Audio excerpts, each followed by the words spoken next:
This is my recording for the finals for Accelerated History, Mr. Chaverly's class. My name is Kai Eustophiou, and I'm talking about, for my phase 1, the Athenian democracy, Pax Romana, and the Black Death. So, let's start with Athenian democracy. If you don't know what Athenian democracy is, well, it's the earliest form of democracy. See, back in ancient Greece, things weren't the best. The democracy that the Athenians came up with didn't necessarily come from a good place. See, the events that led to the Athenians saying, you know what might be good?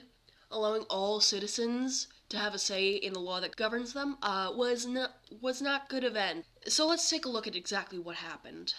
Firstly, let's make it clear that this was during the period of time in which the Greeks decided to employ a similar type of relationship between the nobles and the non-nobles that we saw later on in Europe during the Dark Ages. Not a good time for someone who wasn't a part of the nobility. So at a certain point, those people got upset and just went, hey, Cleisthenes, yeah, do you mind just utilizing your status as noble to get rid of all the other nobles? Now go be exiled. And Cleisthenes, at that point, was understandably like, were you using me? And they were like, yeah, that was kind of the whole plan all along. Bye.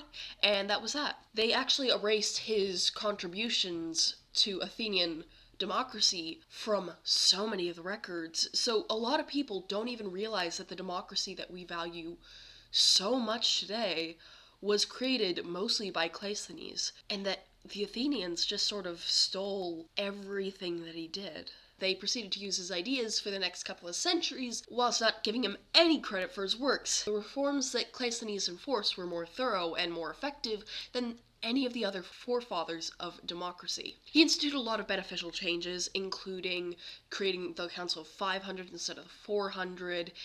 I believe he started implementing, the lot system, so it wasn't just people running or having, blood ties to people in power and therefore becoming people in power themselves. It was kind of luck of the draw, and also, do you kind of want to? Okay, then you can enter the lot, and we'll see what happens. It's random, which created a lot of more equal standing. He also, I believe, started the assembly, which brought a lot more power to the people. It was just a collection of pretty much all the citizens who got to vote on what would go to the council. And the council was made up of people from all over the place. So it wasn't just people from one area who were more wealthy than everyone else.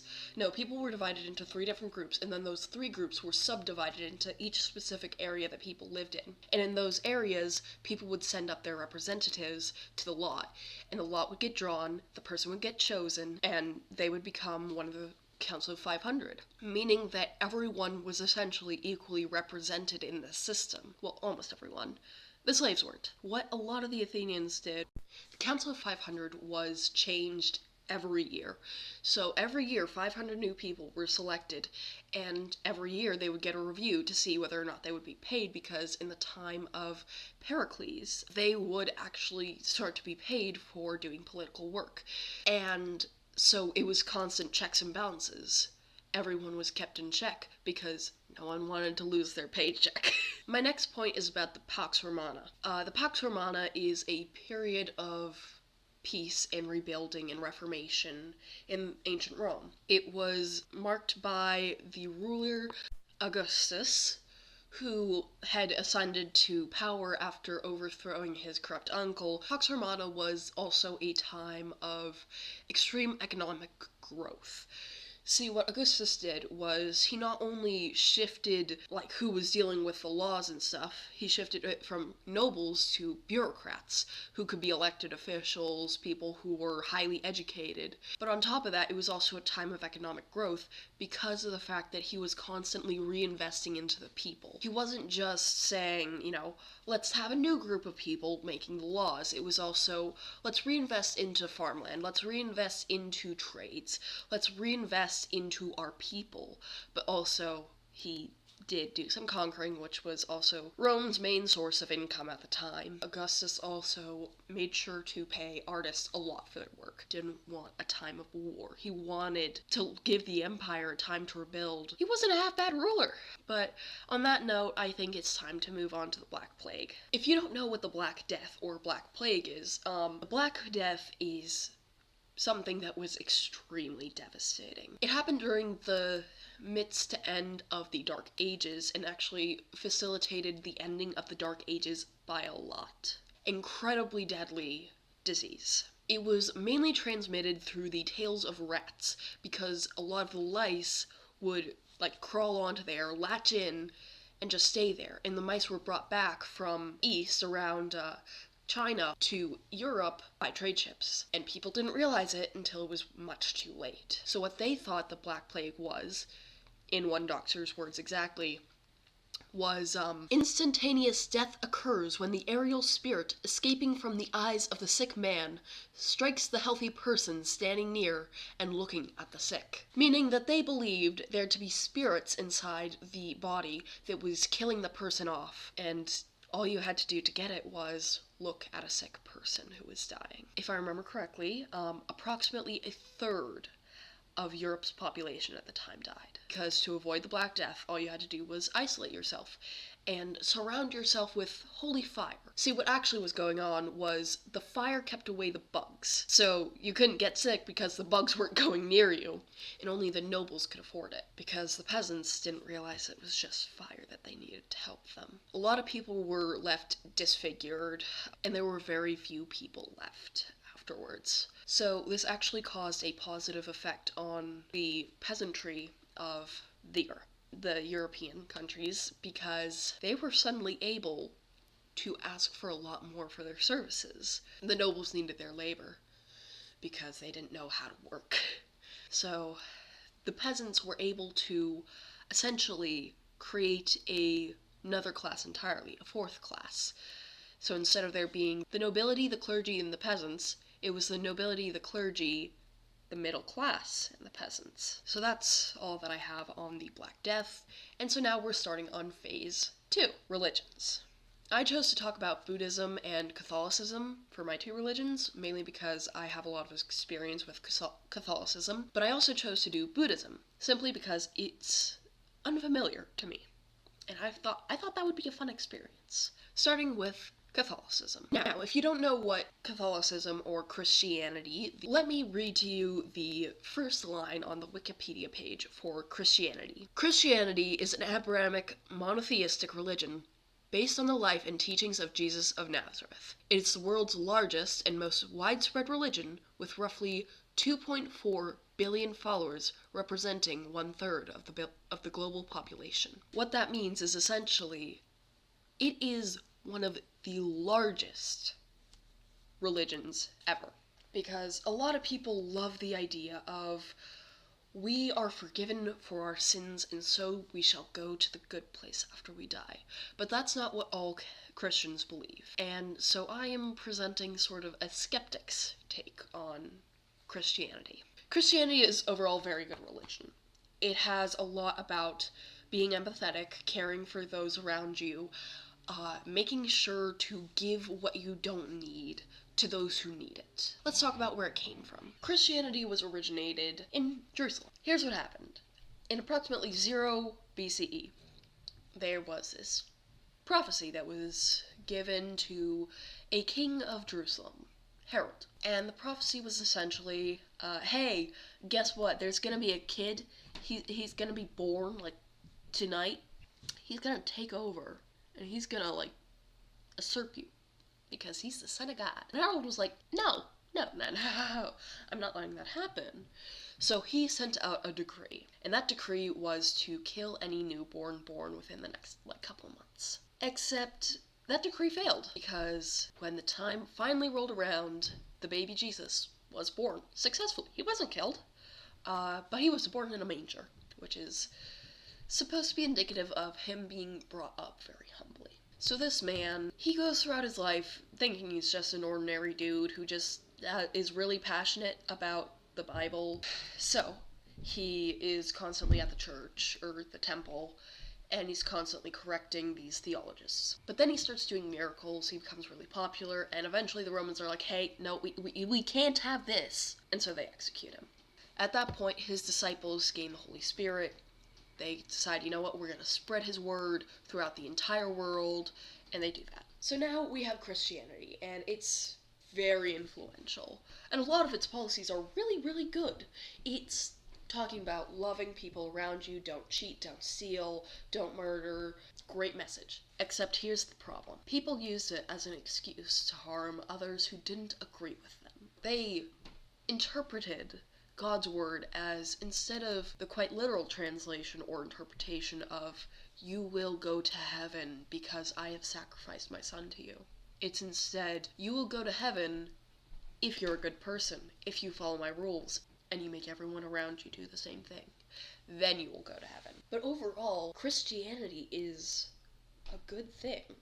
It has led people to reconsider things that they have done and apologize when before they would have felt no guilt. Of course, I won't say it completely negates the negative, but it almost does. But now, I think I've ragged on Christianity enough. Let's move on to Buddhism. If you don't know what Buddhism is similar to Hinduism, some might say, in the similar sense of there is one or more gods who just want humanity to achieve this higher being state via cleansing their soul, meditating, and being a good person. Buddhism is a religion that originated in East Asia. It was believed to be created by Siddhartha. It is a religion that talks about enduring life because it is a trial of sorts, where you prove yourself to be enough or worthy of ascending to a higher state. And until that time, you are stuck in a cycle of reincarnation where you slowly learn to become a better person, have a better soul, with the point being that every reincarnation that you have has a purpose, because that means you're closer to nirvana, aka the higher state of being. What happened was, when Siddhartha was alive and he created the religion, he was a prince, but he decided to say that that was not what you needed to go to nirvana. He did not believe in any of that because he went to a true religious mentor, and that mentor taught him that it was not what you had in the real world or what you had in this life that mattered. It is what your soul had to it. It is the parts of your soul combined. To get to nirvana, you had to go through an innumerable amount of reincarnations. You had to learn things in each of them. You had to better yourself in each of them. So a lot of people found this enthralling because you didn't have to have anything to be considered worthy. You just had to work on yourself. And Buddhist monks often would live extremely barren lives just to encapsulate the virtues that they were learning to exhibit above all else. They would make sure that they had no want for anything material, and so would remove any and all distractions from their presence in order to make that accomplishable. Some Buddhist monks went as far as burying themselves alive, believing that to be a good way to achieve nirvana, while we today with science can look back on that and say, maybe not the best idea. They believed it truly was the best way, because they would give up their entire lives for their religion. To dedicate yourself so wholly to your beliefs is something that most find almost impossible to do. So when someone does it, and does it with full conviction, I just feel respect for them. That's enough about Buddhism.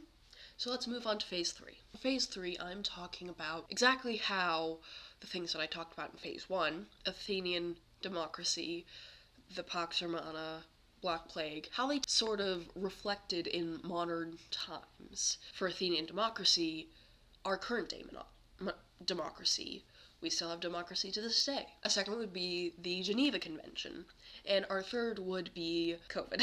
So let's talk about that, starting with modern day democracy. We all know democracy in the modern day. Our modern day democracy isn't quite the same as Athenian democracy for a variety of reasons. One, we don't rely on slaves. But on top of that, we also have the fact that we have a president, a residing over all else person, essentially. And while it can be vetoed, that was not the case for the Athenians. So in that aspect, we are different.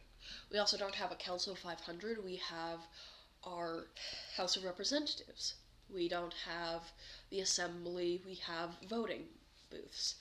So for example, with the election of officials, instead of having people like run to put their name in and then have it drawn from a lot. We instead just have them run and do a campaign, and then they are selected based off of who had the best campaign. And some of those differences, I would argue, are completely necessary because, well, let's say that someone has a good campaign, but they're the only person from their area. They could just not be a good person. And if someone had a less convincing campaign or had less money to put forward, but they had a better worldview, people would be more likely to vote for them. You could ensure with a vote, which would be what happened with us, that the best person with the best morals and the best argument went to become a representative instead of just a random selected.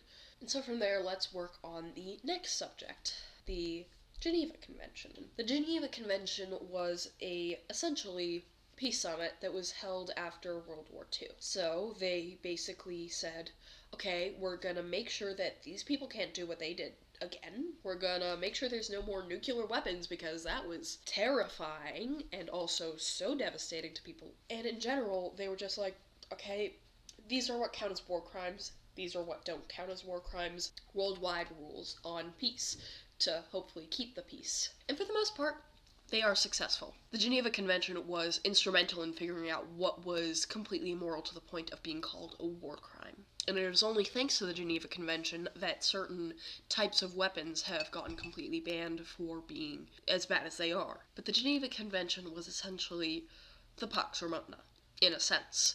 It was a time of peace, basically, because every world leader was in the same place and they were under an oath of peace. They were working together to build a better economic status for everyone, to make sure everyone was happier. They made sure to put out art during that time that portrayed pretty much everyone except for Germany, Italy, and Japan as nice. And on top of that, it was just generally a time when people were rebuilding, similar to the Pax Romana. Our Geneva Convention is similar to the Romans' Pax Romana. And then the third point, COVID-19 and the Black Plague.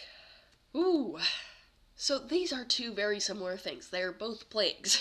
While our COVID-19 may not have been as deadly as the Black Plague, we were still caught extremely off guard by COVID-19. It is incredibly terrifying to this day for a lot of people to talk about COVID-19 because of how bad it was. And the Black Plague wasn't much better. In fact, it was a lot worse, but I would like to think that if we had the Black Plague just suddenly pop up the way it did for the ancient people in Europe, that we would handle it better because we have a lot more technology, we have a lot more ability to figure out what's going on, we have a lot more knowledge on what's happening. And that, I believe, is everything I need to say for my project. Bye!